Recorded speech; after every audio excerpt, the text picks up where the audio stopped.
你疯了吗？你这个月的大补丸不想要了吗？义父，对不起了，请恕干女儿要大义灭亲了。你别忘了，你哥哥和你都服下了老夫的大补丸。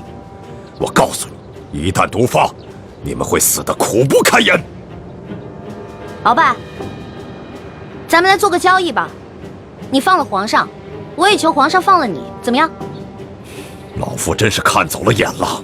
老夫原本以为你是一个聪明伶俐的丫头，没想到你这般幼稚。站住，鳌拜！你已经中了我的7步之道，如果你现在强行运功的话，你在7步之内就会毒发身亡。鬼丫头，你以为老夫会上你的当吗？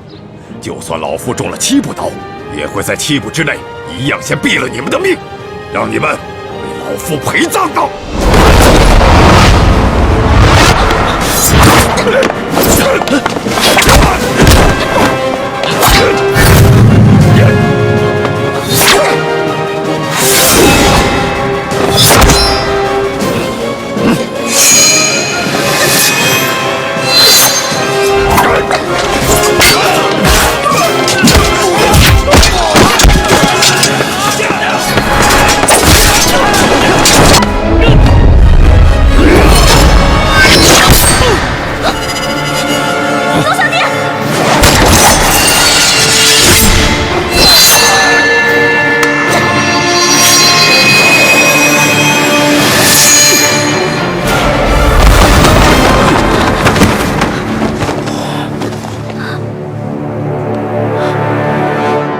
小弟，你没事吧？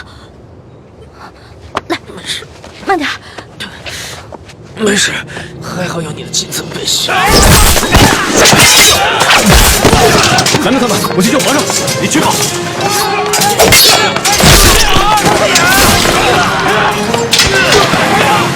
小丫头，你把老夫的金蚕背心也给了皇上，看来你对皇上是动了真心了。只可惜，就算是皇上穿了金蚕背心，老夫也一样要他的命。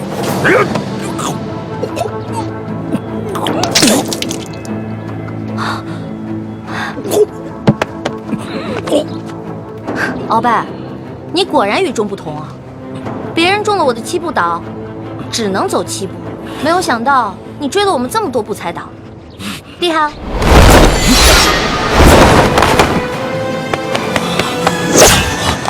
朱哥哥，剑青，快杀了这个小皇帝，杀了他，杀了他，就是大功一件。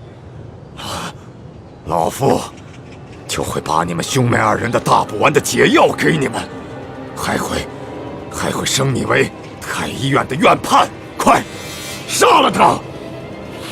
朱哥哥，好，你可别糊涂啊！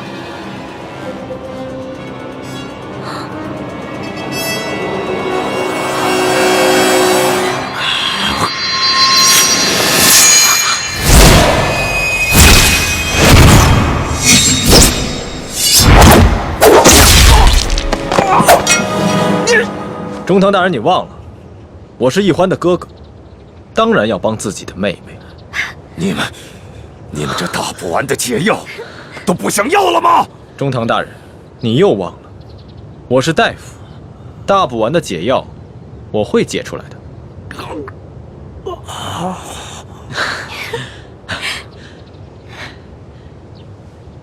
老大，你怎么受伤了？怎么流这么多血啊？我不知道，我居然受伤了。哎，你疯了！你似龙袍是杀头之罪，是我的。好。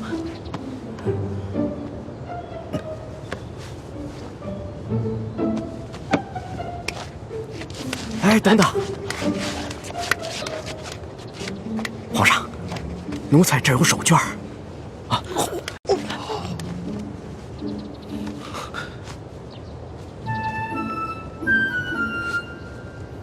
好些了吗？嗯。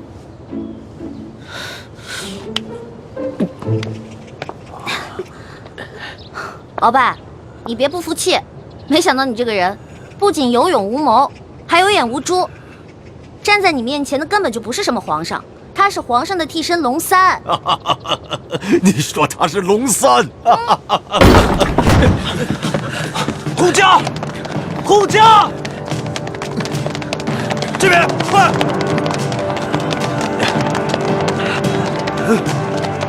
启禀皇上，情况果然如您所料，这宫中藏着数十个鳌拜的手下，奴才按照您的吩咐早有准备，才顺利的将他们拿下。好，擒下鳌拜。这，来人，拿下鳌拜。这，他真是皇上？对，这就是当今皇上。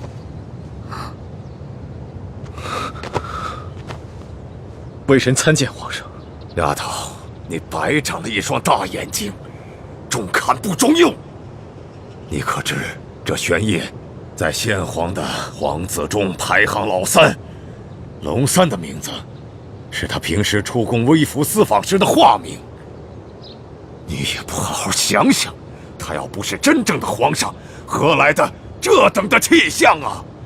你真的是皇上？3日侍寝的时候，为什么朕要戴着面具？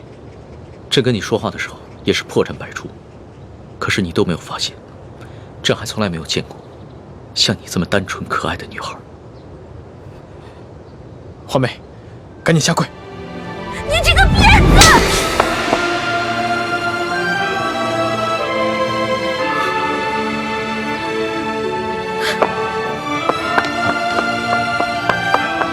皇上，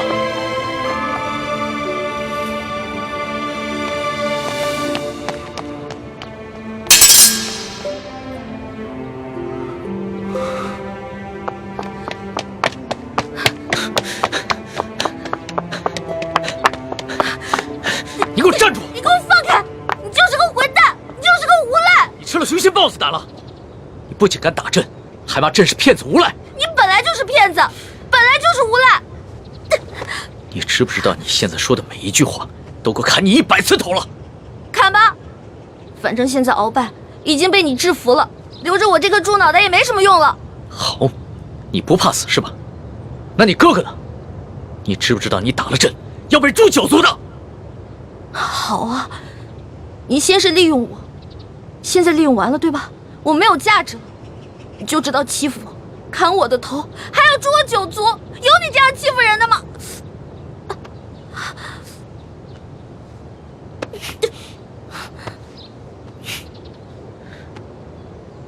伤口这么深，你还乱动？你等一下，朕马上让你哥哥过来给你止血。现在都要砍我和哥哥的头了，还止血干什么？朕难道不该砍你的头吗？你知不知道从小到大，还从来没有人打过朕？就算朕的皇阿玛在世的时候，也从来没有动过朕的一根手指头。那还不是因为你骗我？你跟我说你不是皇上，你是龙三，我是你的老大。那小弟做错事了，老大教训一下怎么了？那要你这么说的话，还是朕的错了。没错，就是你的错，谁让你骗我了？不过龙小弟，你不会真的要砍我跟我哥哥的头吧？你说呢？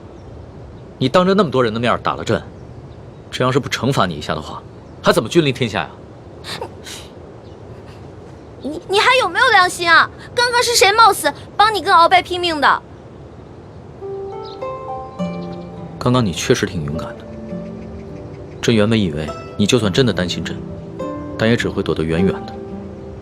我现在真是后悔了，早知道我就应该让鳌拜把你大卸8块的。这要是被大卸8块，你也好不到哪儿去。你忘了你跟朕结拜过？你还说我被你玩的团团转，你现在很得意很开心是不是？那你不也一样吗？啊，老骗我这个那个的，现在知道自己牛皮吹大了。我从小生在穷山村里面，我以为皇上都是那种威严的，哪成想是你这种泼皮无赖样。我怎么就泼皮无赖了？那你还一直女扮男装欺骗朕呢？啊？那反正你踢朕挨了一刀，又给了朕1巴掌，这事扯平了。不过，龙小，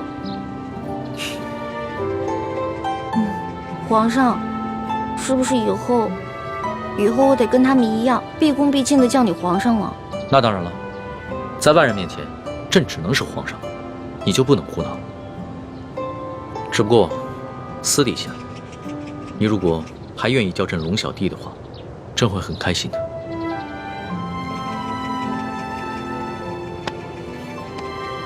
是不是疼死了？所董，奴才在。朕封你为国史院大学士。奴才谢主隆恩。还有你的那些属下，护驾有功，全部每人晋升1级，赏白银1000两。谢皇上，奴才遵旨。皇上万岁万岁万万岁！平身吧。这。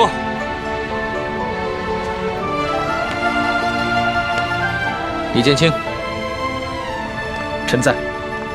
朕封你为太医院副院判，赏黄金100两。皇上，臣之医术还不够格担任太医院副院判一职，若是勉强忝居高位，于臣也未见有益。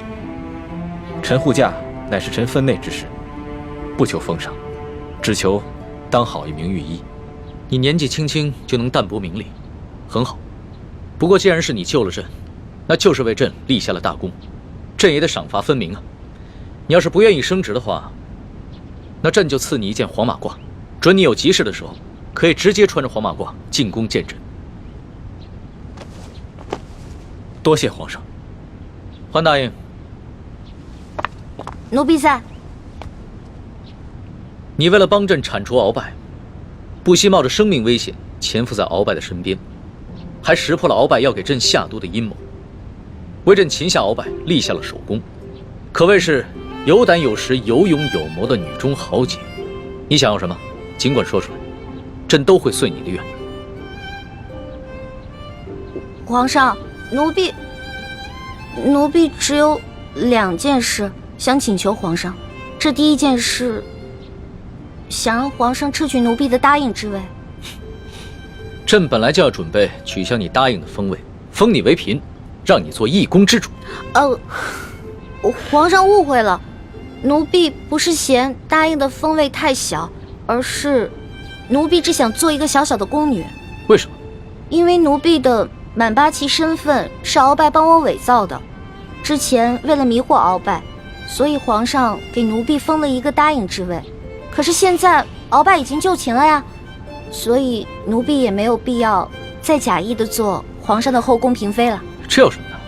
朕早就想过了，找一个八旗的宗亲认你做义女，赏你们李家一个满八旗的身份就是了。其实这跟吉起也没什么关系。最主要的是，奴婢年少的时候家里给奴婢定了亲，虽然奴婢的未婚夫前几年外出游学，暂时失去了联系，但是婚约还是在的，所以奴婢没有办法侍奉皇上。你的意思是，将来有可能还是要出宫，去跟你的未婚夫完婚？这大清朝跟历代历朝都是一样的，推崇信义为先，这婚约自然也要遵守，所以奴婢就不能侍奉皇上，希望皇上成全。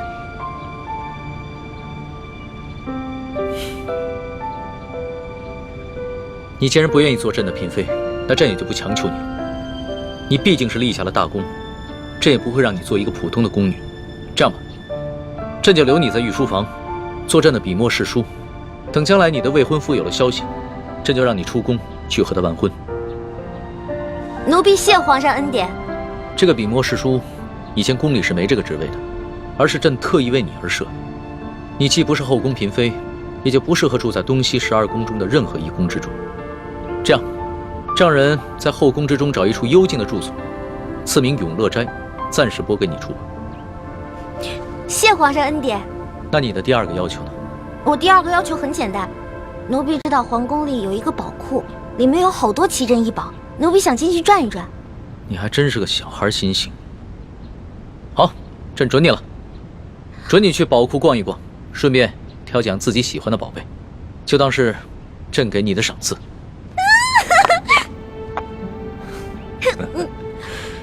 多谢皇上恩典。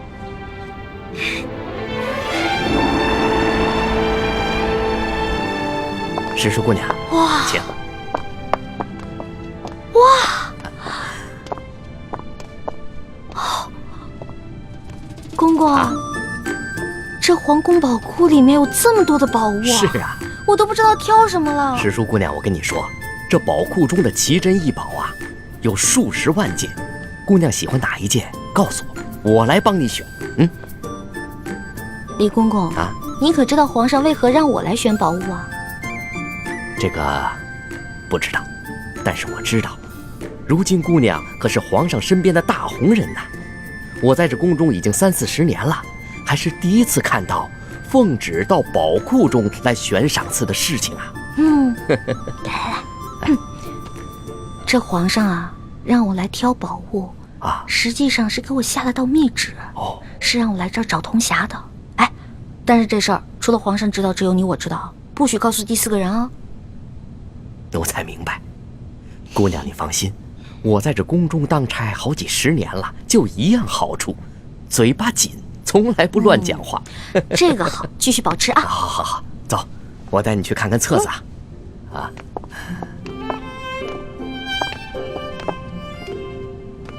姑娘，这宝库里的所有宝物啊，都在这个册子里面。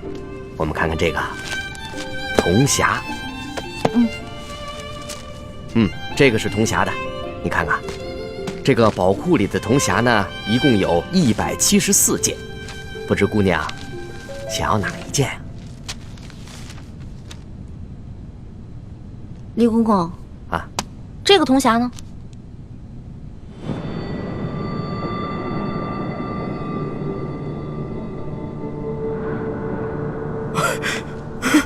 姑娘饶命啊，姑娘！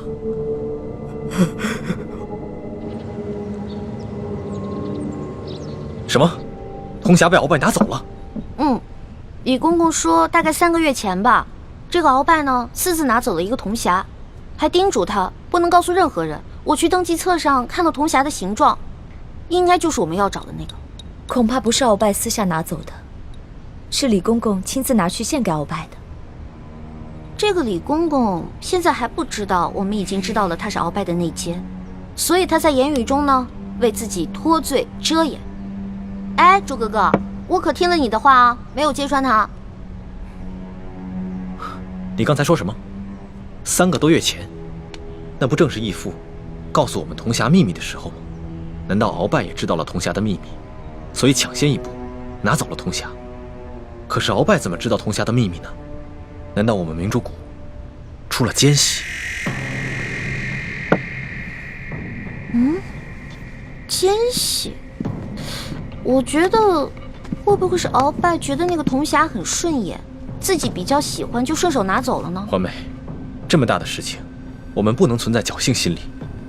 皇宫的宝库中有数10万件的珍宝，鳌拜偏偏选中了铜匣，一定是铜匣的秘密泄露了。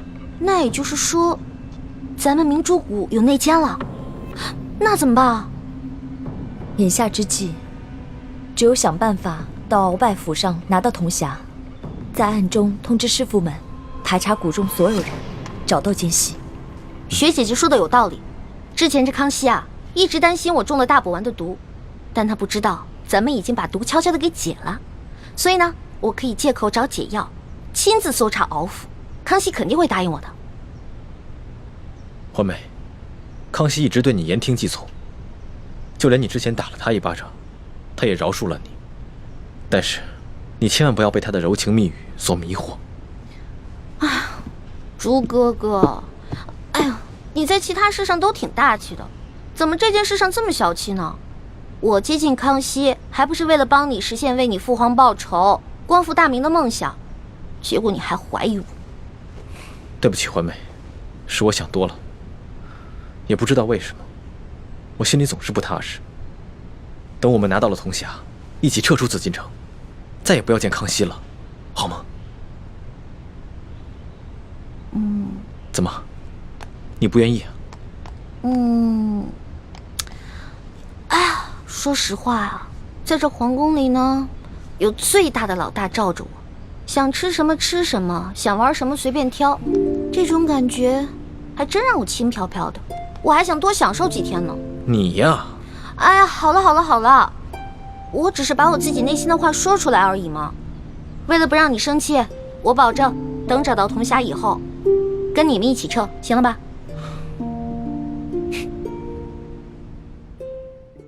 老大，谢谢你。要不是你的金蚕背心，说不定小弟就再也见不到老大了。哎呀，这个金蚕背心我穿着也没什么用，我跟这世上的人无冤无仇的，也没有人想害我。倒是你，虽然高高在上，所有人都对你很恭敬，指不定多少人想害你。拿着吧，给你了。既然你这么关心朕，那朕可就收下了。你知道这件金蚕背心的来历吗？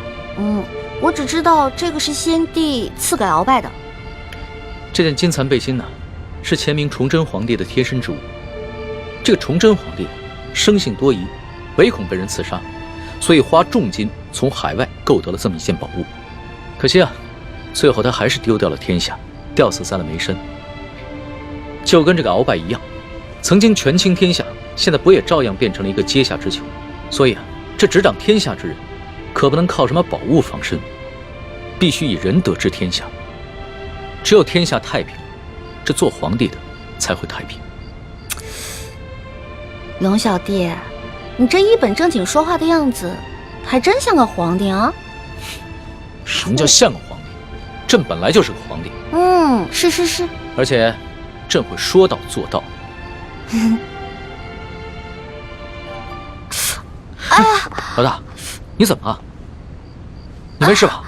没事，可能是大补丸的那个毒发作了。那怎么办啊？我已经命索额图去查抄鳌拜府了，命他一定要找出大补丸的解药。不，这索大人吧，他去找，他即便看见了，他也不知道哪个是。要不然你还是让我去吧，我去搜吧。不是，可是你这样能坚持住吗？我其实刚来的时候吧，吃了我哥哥给我制的那个药，虽然不能根治这个毒吧，但是可以缓解一下。你让我稍微缓一下啊。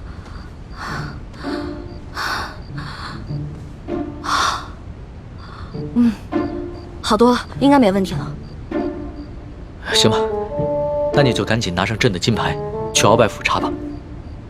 老小弟，如果我去搜的时候看到一些金银财宝，我能不能顺便带走点儿？老大，你在宝库里边挑了那么多宝贝，还不知足啊？钱是个好东西嘛，多多益善啊。你呀，真是个小财迷。所以，龙小弟，你这话是答应了？啊，谢谢龙小弟。这样，等我发了大财以后，一定带你去京城第一酒楼吃顿好吃的，行不行？好，就这么定了。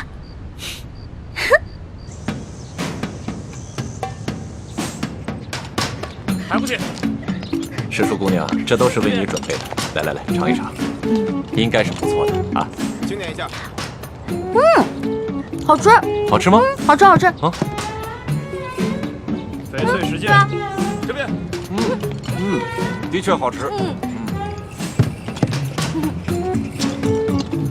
扔地下。啊。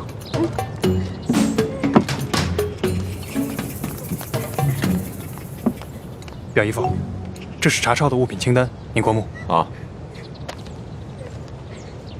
这大补丸的解药，府中里里外外、上上下下都搜了个遍，还是未能找到。这怎么能行啊？大补丸解药是最重要的东西啊！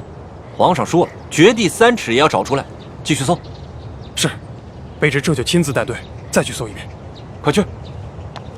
你走。这，石树姑娘，这是查抄的物品清单，您长长眼，过目。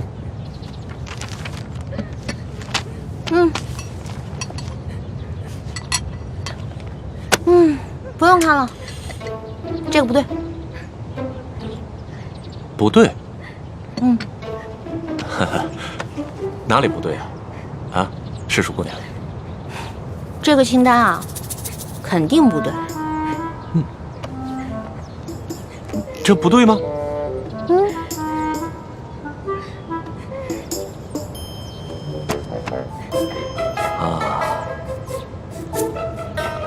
好，赤树姑娘，咱们能不能借一步说话？好啊。啊，走。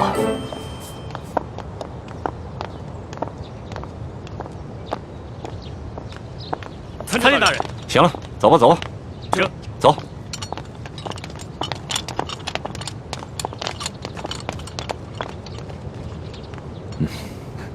索大人，有什么话您就直说吧。哎，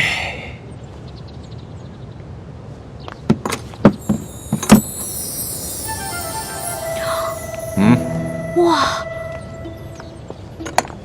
这么多金银珠宝啊，连在皇宫的宝库里都没见过呀。赤树姑娘，你这眼光挺毒啊，一眼就看出这账目不对啊。实话实说吧，这2箱宝物还真就没入账。咱俩来鳌拜府，也不能白辛苦这一趟吧？咱们21天作5，把这2箱宝物给他分了，这样如何？分了，这不太好吧？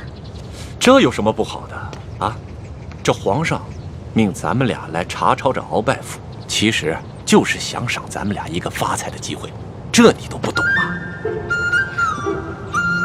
那也是，咱就别跟皇上客气了。是啊，那咱跟皇上客气什么呀？啊，那这样，一会儿你找个人啊，帮我把这箱抬到永乐斋去。没问题啊，这个包在我身上，你就不用担心了啊。那赤树姑娘，这些账目可对了？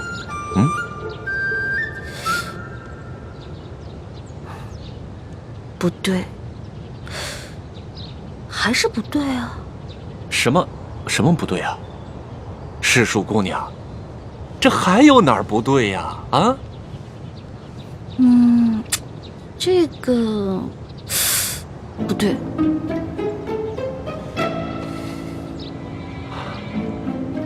行，你厉害。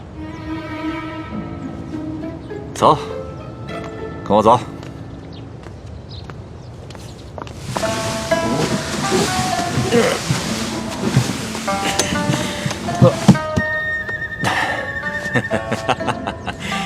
哎呀，赤树姑娘，这是我藏的最后1箱的宝物了，啊，没入账的宝物了。哎，这个箱子也没有。鳌拜到底将铜匣子放到哪儿了？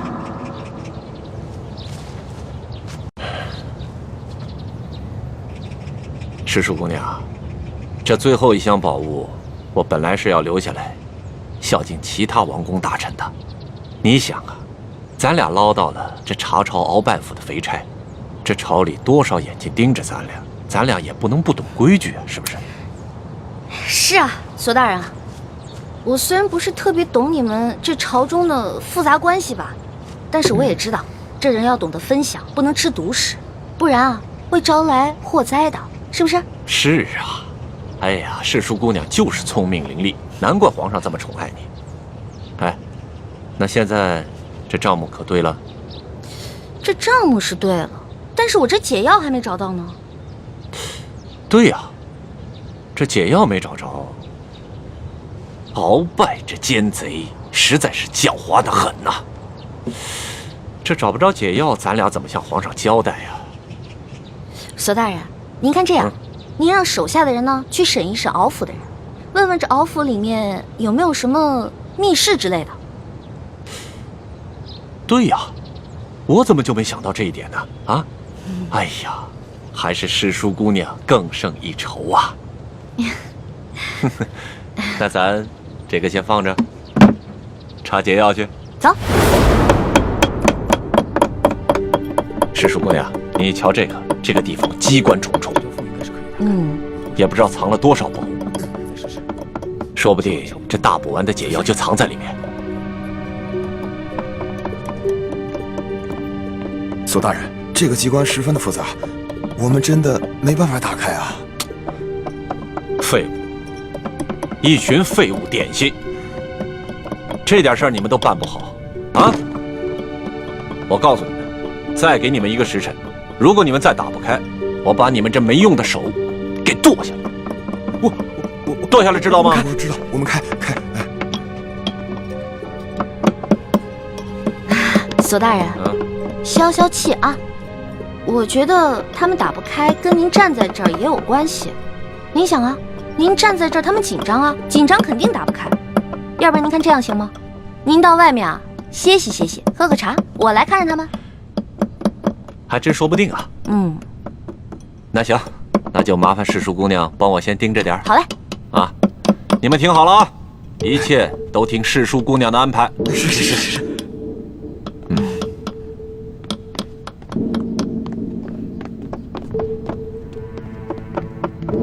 世叔姑娘，这个机关设计得非常巧妙，我等真的无力打开啊！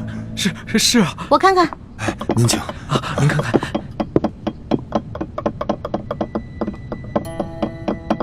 哎，世叔姑娘，你也会开机关啊？嘘，小声点啊，这事儿不能声张。这个机关我要是开不了的话，你俩手可就保不住了啊！是，我们不说。我这次要是开不开的话，千万别怨我啊！不会，能开。来，你请。哎，您请。天灵灵，地灵灵，保佑我一定要开啊！保佑。眼下我们已经帮康熙擒获了鳌拜，已取得了他绝对的信任，相信用不了多久，小师妹一定能够拿到铜匣。真没想到，事情进展得这么顺利。这10几年来，我们一直没能完成的任务，居然被你们几个月之间就完成了。看来你跟易欢真是我大明的福星，受天之庇佑啊！等找到铜匣，樊师妹和叶师弟再拿到1号金钥匙以后，我们就能取出藏宝图，招兵买马。到了那个时候，光复大明的大业就成功一半了。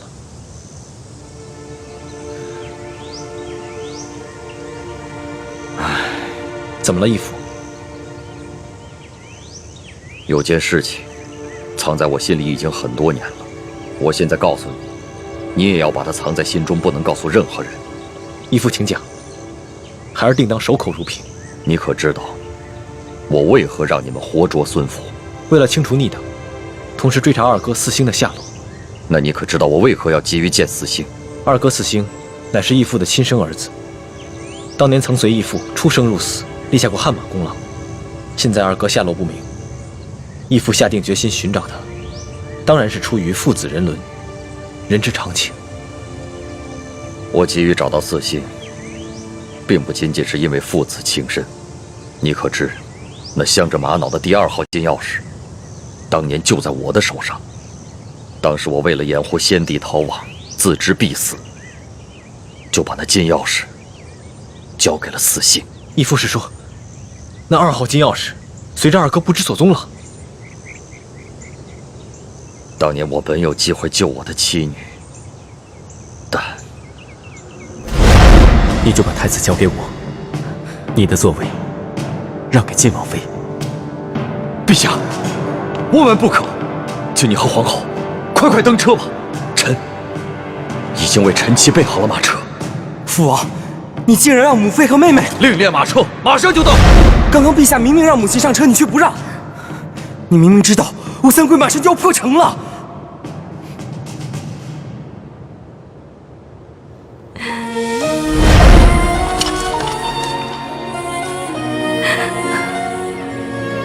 什么？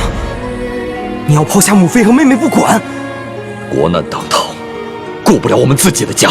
爹，可是没有可是，这是军令。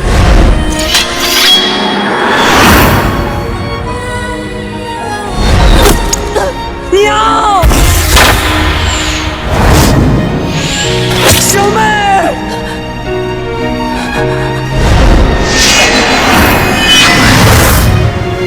从今往后，你不再是我爹。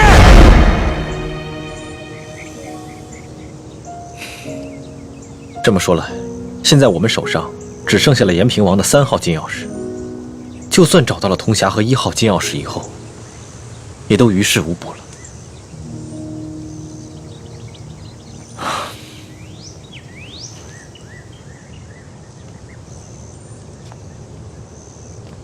这么多年来，这件事情一直是我心头的一块大饼，我没敢告诉任何人，但现在我不能不如实向太子禀报。都怪我耽误了光复大明的大业。义父千万别这么说，义父为我大明，为我朱氏，已经牺牲的够多了。义父，等我们找到铜匣和1号金钥匙以后，我们再一起寻找二哥的下落。四星多年来杳无音信，我怀疑，如今他早已不在人世，要不然就是故意隐藏起来，以此来惩罚我当年的狠心。义父，我们一定会找到二哥的，而且我相信，总有一天，他会理解你的苦衷，而苍天定会庇佑我大明。皇祖母，这只是一个小小的答应，居然敢动手打皇上！更不可思议的是，皇上居然还不予追究，还破例给他封了一个什么笔墨侍书的职位，给他加倍的疼爱。岂有此理！岂有此理呀！小小的笔墨侍书，竟敢在大庭广众之下去打皇上！李德福，这怎么？你怕皇上怪罪，不敢食言？回太皇太后，不是奴才不敢直言，当时奴才和索大人还有宫里的内侍全都低头跪在地上，只听见一声清脆的响声，没有看清到底发生了什么事啊。那其他人呢？都没看见？这个奴才就不知道了。那声巴掌响，是皇上自己打了自己一下？当然不是，那就是皇上打了李易欢那个贱婢一下。也不是，这也不是，那也不是，你现在就跟本宫说清楚，这一巴掌到底是怎么回事？皇后娘娘，奴才是实话实说，当时确实奴才没有看见李欢打了皇上一巴掌。这皇上有严令我们不许多嘴，所以奴才不敢妄加猜测呀。你这个老滑头！李德福啊，看来你真是有点老眼昏花了，该瞧到的你都没瞧到。太皇太后恕罪，奴才该死，请太皇太后责罚。李德福，你可是这宫里的老人了啊！你说说，冒犯了皇上，该当何罪？回太皇太后，冒犯皇上，那是死罪。那动手打了皇上呢？这奴才在宫中30多年了，还从未见过如此胆大包天、不知死活之徒，所以无旧例可循。但显然当处以极刑，诛灭9族。李德福啊，你若不是皇后禀报了哀家，你还在那儿装聋作哑呢。奴才该死，奴才该死！哎呀，李德福啊，李德福，你服侍了哀家已经整整30年之久了。你可知哀家当下最担心的是什么？最害怕的是什么？奴才不敢妄加猜测。鳌拜专政，让我担心，但是我不怕。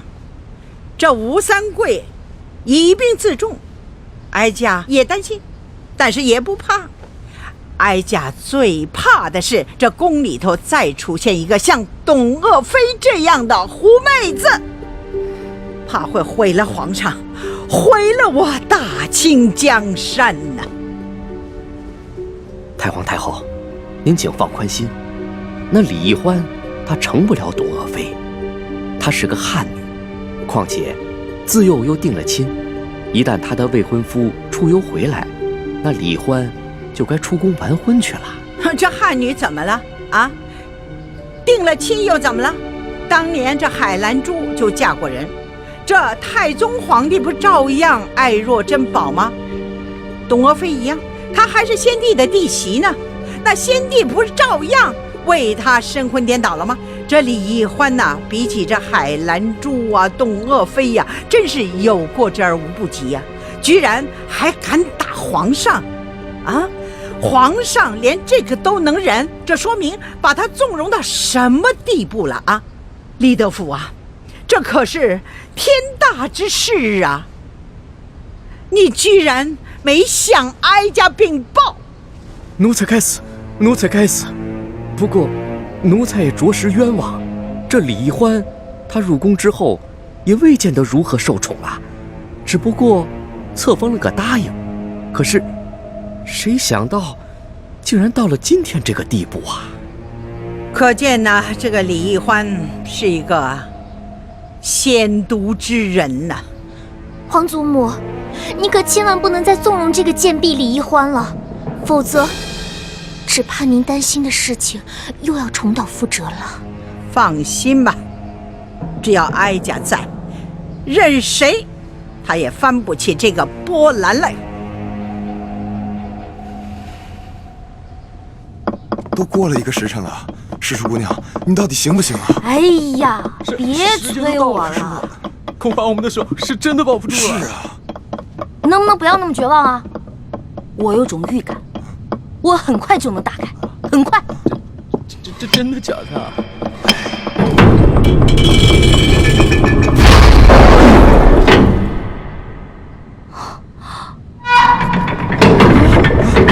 这个时辰了还没打开吗？我打开了，我打开了！诗书姑娘，你可太棒了！哎，诗书姑娘，真是没想到，你居然会开机关呐，太了不得了！走，不是，我不会开机关，我是之前皇上不是安排我在鳌拜府当卧底吗？我看见过几次，照葫芦画瓢，您看捣鼓了1个时辰才给捣鼓开。哎，诗书姑娘，真是没有想到。你看这么一次就能够记下手法来，这可太了不得了，真是聪慧过人呐！走，咱们休息一会儿。如今鳌拜倒台了，我弟弟有何反应？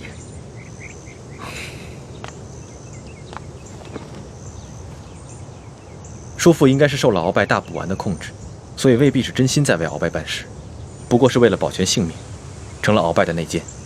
眼下鳌拜被关进了天牢，没有把他供出来，我们也没有揭穿他，所以康熙也未曾怀疑过他。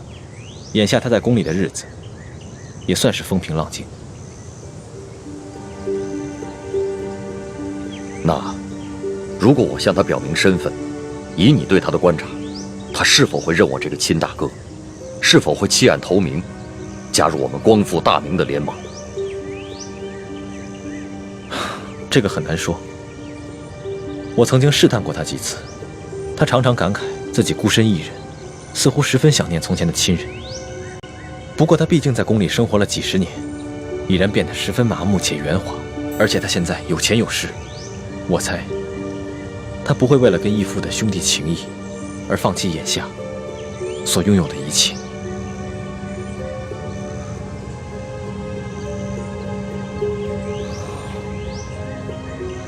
好吧，那就再慢慢观察观察。哎，诗书姑娘，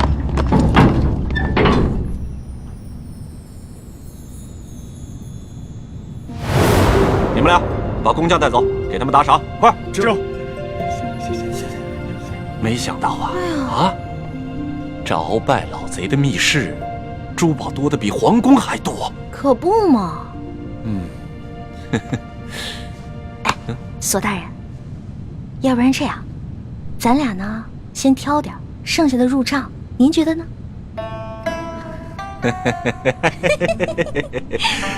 这和诗书姑娘一起办案，真是太开心了。是，您那边，我这边，怎么样？行动！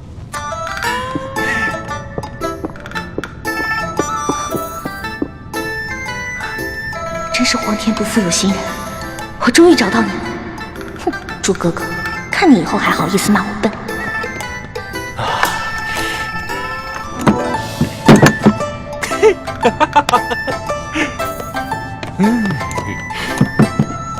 哦，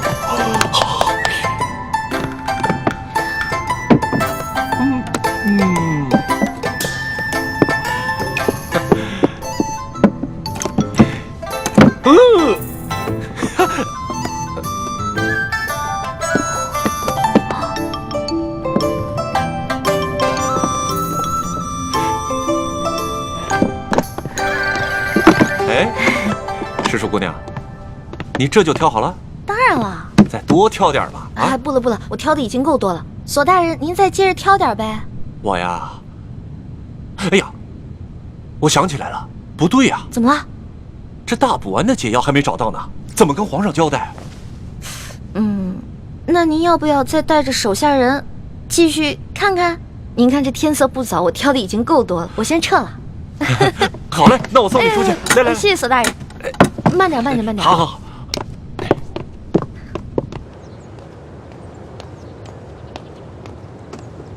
李太医，太皇太后凤体前安，李太医，赶紧过去看看吧。好，卑职这就过去。公公将来告老还乡的时候，可否会回陕西榆林去安享晚年啊？不回去了，没有亲人的家乡还算什么家乡啊？公公在这世上，当真连一个亲人都没有吗？本来是有个孪生哥哥，但几十年杳无音信，恐怕早已死在乱军之中了。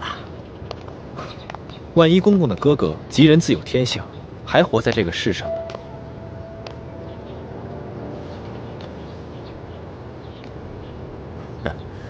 怎么可能呢？在这世上，怎么可能有那么好的事呢？啊，快走吧，太皇太后还等着呢。看来，他还是很渴望亲情的吧？如果义父出面与他相认，他一定会很惊喜吧？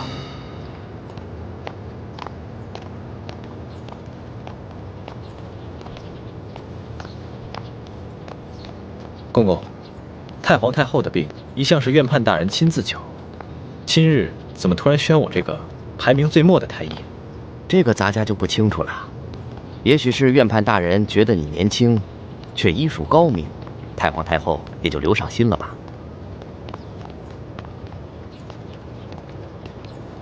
公公，这好像不是去慈宁宫的路吧？太皇太后不在慈宁宫，你别多问了，跟咱家去就是了。公公，太皇太后宣我瞧病，不会是有别的什么事吧？看在咱们同乡同姓的份上，能否告知一二？你多心了，你刚刚才救了皇上，太皇太后也许是想赏赐你呢。多谢公公，走吧。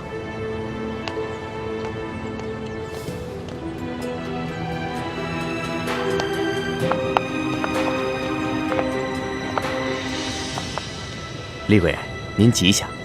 李公公安好。微臣参见厉贵人。李太医免礼。谢厉贵人。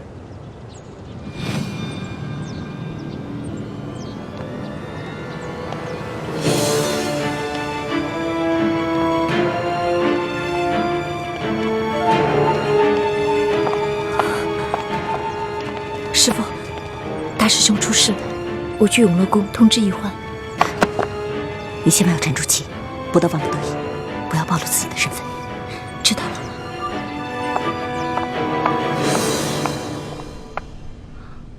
吗？踏破铁鞋无觅处，得来全不费工夫啊！如果朱哥哥看到这个铜匣子，一定会惊喜万分的。到时候我就将找到铜匣子的过程说得惊心动魄，让他们以后再也不敢小瞧我这个小师妹了。哼！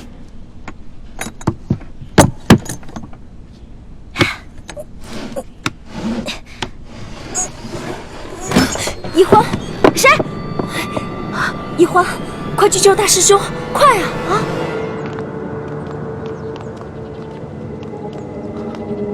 李公公，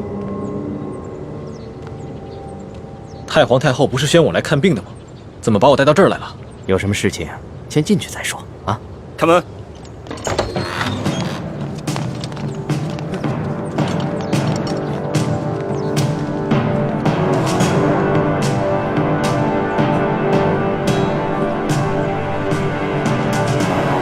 李公公，这到底是怎么回事？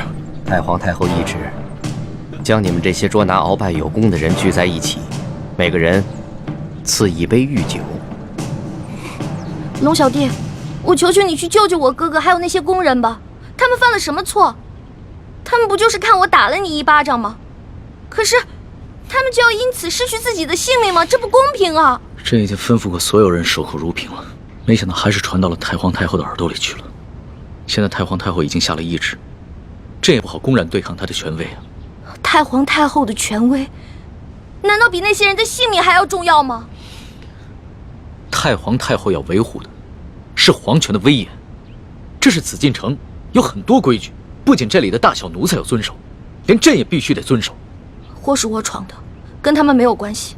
之前打了你一巴掌，你打我吧，打我多少下都行。你别闹了，你以为这是小孩子过家家呀？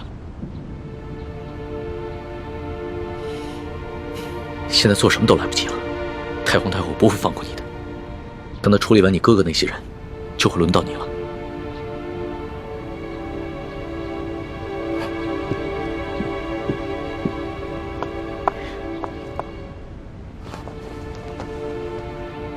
那皇上，您还是先杀了我这个祸首吧。如果先杀了我的话，死在哥哥的前面，我就不会那么内疚了。易欢的易欢，你还老说自己是朕的老大，一到这种危险的时刻，你就这么没出息的以死相要挟。您现在是高高在上的皇上，我只不过是一个小小的奴婢，我只能求您大发慈悲，饶了我哥哥。少说的那么可怜，你什么时候把朕当过皇上？不一直把朕当成你那个结拜小弟吗？奴婢再也不敢不知天高地厚了。您现在是皇上，不是奴婢的龙小弟。皇上，之前都是奴婢错了，要罚你就罚奴婢吧。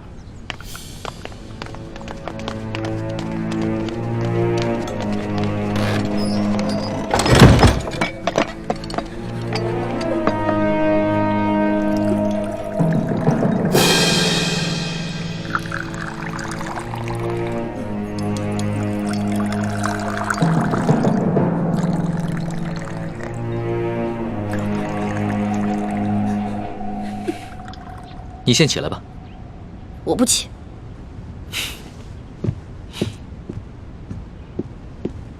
起来吧，这么跪着也不是办法。皇上，我求求您了，您能不能去救救他们呀？如果他们因为我而死，我肯定会内疚死的。楼下，皇上，你就救救他们吧。人自然是要救的，但你倒是说说，这要怎么说服太皇太后啊？您可以跟太皇太后讲齐桓公跟管仲的故事。当年，管仲为了救自家主子，向齐桓公射了一箭，但是那个箭正好射到了齐桓公的腰带上，齐桓公没有死。后来，齐桓公不计前嫌，任用管仲当了国相。管仲感激涕零，倾尽一生的才华，辅佐齐桓公，最后成为春秋五霸的首位。皇上，您不会连齐桓公都不如吧？论气度，朕自然是不输齐桓公的。可是你能比得了管仲吗？论治国之才，奴婢当然比不上管仲的一根汗毛。但是，你想招来人才容易，想找到像我这样陪你吃喝玩乐、赌骰子拼酒的人，可不容易啊。这个理由倒是很充分。只不过，早晚有一天你都要出宫嫁人，不能一辈子留在宫里陪着朕，那朕岂不是很吃亏？原来您是因为这个呀？那您现在想怎么办啊？跟朕说说你那个青梅竹马吧，他叫什么名字，长什么样，家世如何？这个属于奴婢自己的秘密，不能告诉你。那你总得告诉朕，他的外貌仪表、才华气度比朕如何？这个嘛，我也没法说。有什么不好说的？让你说，你说不就完了吗？那我真说了，你可不许生气啊！笑话，朕在你的心里度量那么小啊？他确实没有皇上您高贵俊逸，但是他很温柔，对我特别好，人很老实，我说什么他就做什么，我可以把他吃得死死的。不像你，今天说这个你开心了，明天说那个又得罪你了。那你爱他吗？二师傅，我头晕。师傅带你去休息啊。二师傅，一环他是在装病，你千万别上了他的当。一会儿大家练完功，再罚你扎半个时辰马步。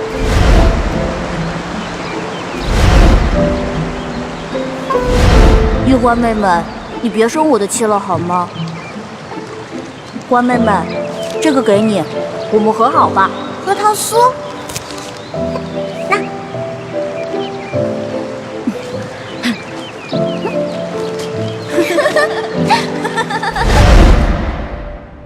哎呀，皇上现在都什么时候了，您还说这些闲话？您赶紧跟我去救人吧。皇帝也是人，也有七情六欲，也有好奇心，甚至也会嫉妒。龙小弟，我求求你了，你要是再不去的话，他们人头马上就要落地了。放心吧，这个宫里没那么容易见血，要灭口用的都是鸩酒。鸩酒？那你赶紧下旨吧。走，快去救他们！你先别着急，这太皇太后一下子从朕身边抓了10几个人，还需要等你过来求朕，朕才知道怎么做吗？朕虽然不好公然抗旨，但是早已命人准备了解药了。真的？那你不早告诉我？不对，你是不是得需要什么条件才能给我解药？当然。朕就想问你一个问题：你爱这个青梅竹马吗？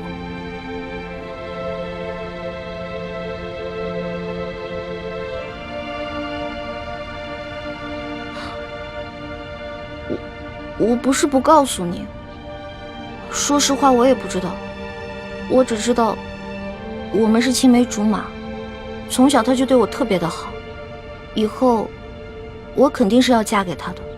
至于爱不爱，我自己心里也不清楚。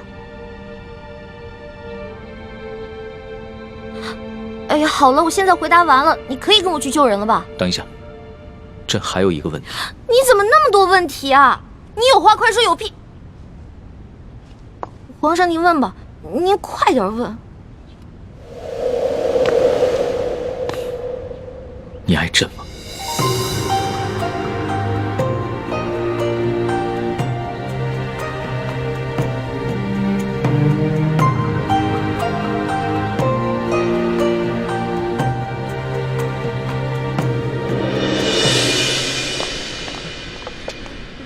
这是太皇太后赐给你们的御酒，你们每人各取一杯，享用吧。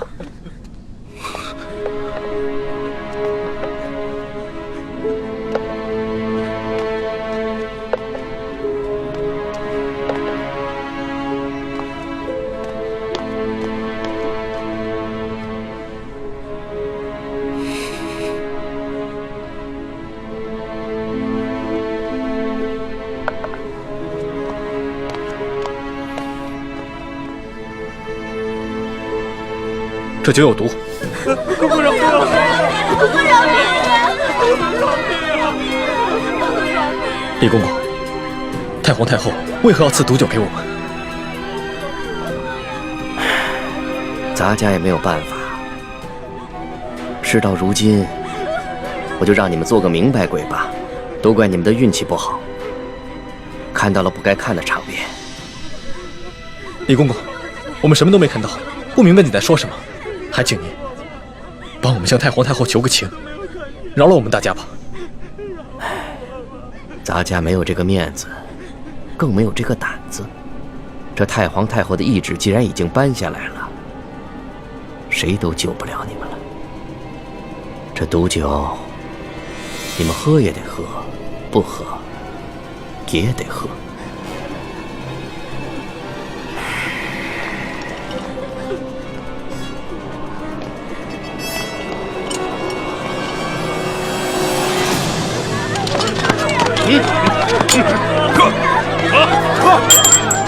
喝，少废话，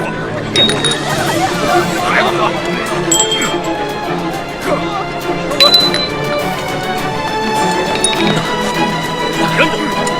李公公，我有重要的话要跟你说。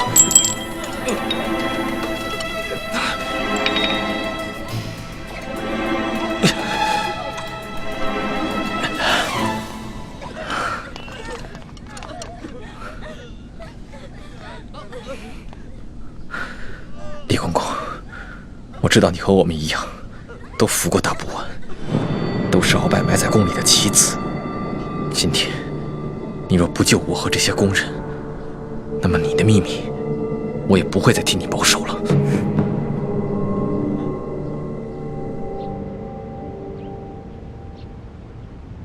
为什么不回答朕？我不知道怎么回答。如果我说实话，我怕你不开心，不给我解药；但是如果我骗你的话，那就是犯了欺君大罪了。你就照实了说，朕答应，不论如何，都会救你的哥哥和那些宫人。真的？天子之语，金口玉言。不爱。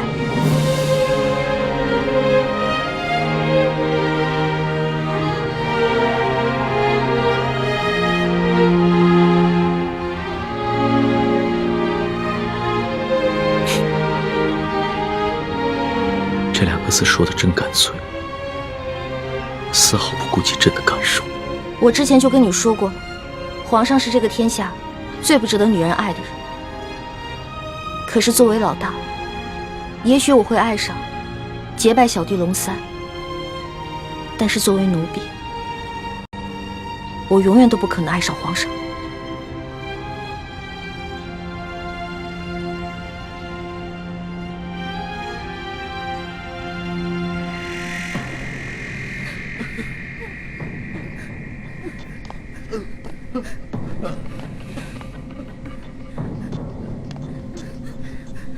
杀了他！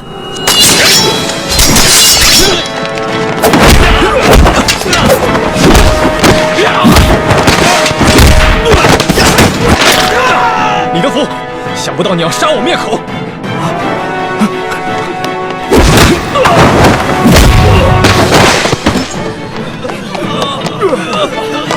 快追！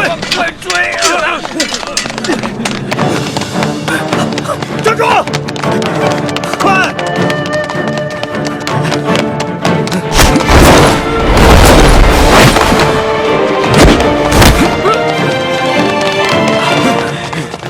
李太医，你杀了我，你也活不了。李德福，你别以为杀了我就没有人知道你是鳌拜的内奸了。你别忘了，我还有我妹妹易欢，我若是死了，她绝对不会放过你。李太医，你我都是同乡又同姓，我本来是想照顾你的，可是太皇太后这懿旨一下来，我们这些做奴才的，除了照办还有别的办法吗？我救了皇上的性命，又助皇上擒拿鳌拜，立下大功，太皇太后怎么可能不分青红皂白，就要置我于死地？哎，都怪你那个妹妹啊！仗着皇上对她的宠爱，她就无法无天。我在这宫里都已经几10年了，我从来没有看见过哪个宫人敢打皇上的。易欢呢？现在怎么样了？我不知道，但我知道太皇太后不会放过她。李太医，你先把我放了，继续替我保守秘密，让我去向太皇太后求情，我尽量求情，你看怎么样？那些宫人呢？哎呦，这都什么时候了？咱们都泥菩萨过河，自身难保，哪还有闲心顾及他们呀？不行，我不能眼睁睁看着这么多无辜的人丧命。我要见皇上。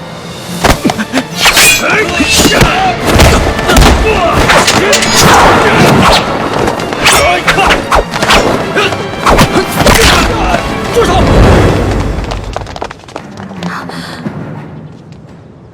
皇上，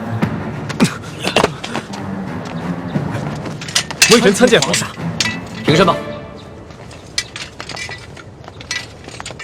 李太医，朕赦你无罪。你现在马上和索额图去解救那些中毒的宫人。微臣遵旨。这，快！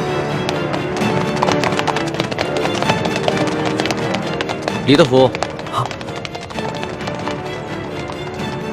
这差事你办的可真是用心呢。皇上恕罪。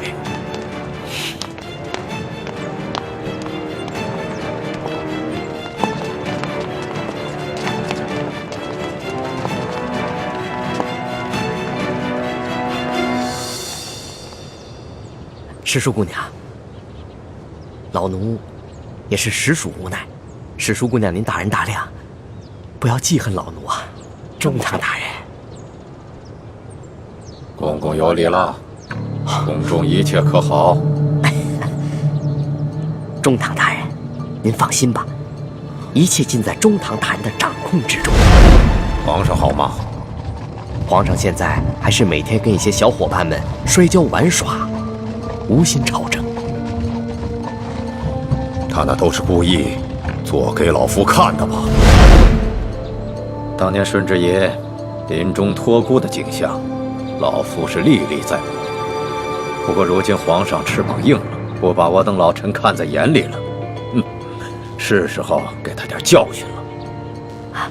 那中堂大人，您的意思是？每日给皇上一盅补药吧，接着看着他喝下去，懂了吗？奴才懂，奴才懂。你是如何知道的？公公，我这口技练得还不错吧？原来那晚你也在马车上，那你是如何知道是我？公公啊，虽然您那天行事谨慎，带着黑纱，我看不清您长什么样子，但是我看到了你耳朵后面那颗痦子，所以我还是认出了是公公您。李欢，太皇太后果然说的没错，你真不是一个简单的小丫头。可是李公公啊，这太皇太后也看错了您啊，您也不是一个忠心的奴才啊。你到底想怎么样？李公公，您知道的，我这个人啊是不会害别人的，但是我最讨厌的就是那种害人的人，所以只要您不对我们兄妹两个起什么歹心，那我们自然不会对您怎么样。但如果您的心里对我们兄妹两个，皇上，等等我。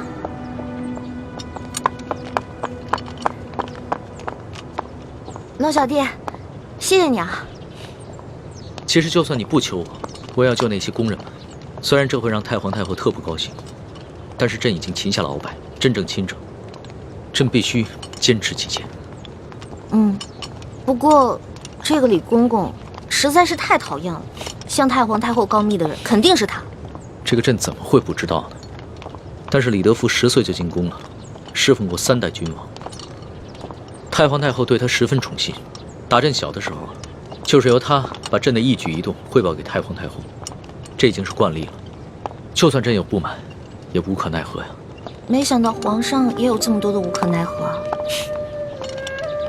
当皇上无奈的事情多着呢。